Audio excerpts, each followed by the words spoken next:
പ്രിയജെ, അതുപോലെ നമ്മളെ വാർഡിൽ ഇപ്പോൾ കുടിവെള്ള പദ്ധതിയായിട്ട് ബന്ധപ്പെട്ട് ഏതെല്ലാം പ്രവർത്തനങ്ങളാണ് നടന്നിട്ടുള്ളതെന്നും അത് ഇനി ഏതെങ്കിലും ആർക്കെങ്കിലും നമ്മൾ ബാക്കി കണക്ഷനും ജപ്പാൻ കുടിവെള്ളമായിട്ട് ബന്ധപ്പെട്ട് ആർക്കെങ്കിലും ബാക്കി കണക്ഷൻ കൊടുക്കാനുണ്ടോ എന്നുള്ളത് കൂടി ഒന്ന് ചേച്ചിക്ക് ഒന്ന് പറഞ്ഞാൽ പറ്റൂലേ?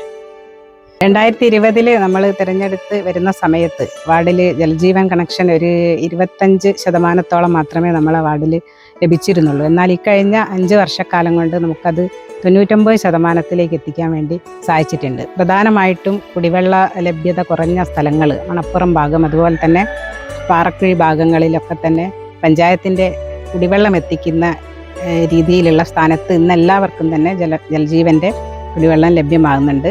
ഏകദേശം ഒരു 8-10 വീടുകൾക്ക് കൂടി മാത്രമേ ഇനി ജലജീവൻ പദ്ധതി ലഭിക്കാനുള്ളൂ. അതിൻ്റെ പ്രവൃത്തികൾ ഇപ്പോൾ നടന്നുകൊണ്ടിരിക്കുന്നുണ്ട്.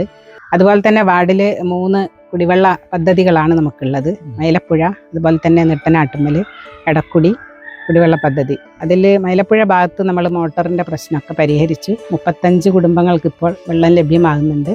അതുപോലെ തന്നെ നെട്ടനാട്ടുമ്മൽ പദ്ധതിക്ക് നമ്മൾ പുതിയ ടാങ്ക്, അതുപോലെ തന്നെ പൈപ്പ് സ്ഥാപിച്ചു. എടക്കുടി കുടിവെള്ള പദ്ധതിക്ക് ചെറിയൊരു പ്രശ്നം നിലനിൽക്കുന്നുണ്ട്. അതിൻ്റെ മെയിൻ സ്വിച്ചിനുള്ള കംപ്ലൈൻറ്റ് അത് അടുത്ത ദിവസം തന്നെ പരിഹരിക്കപ്പെടും.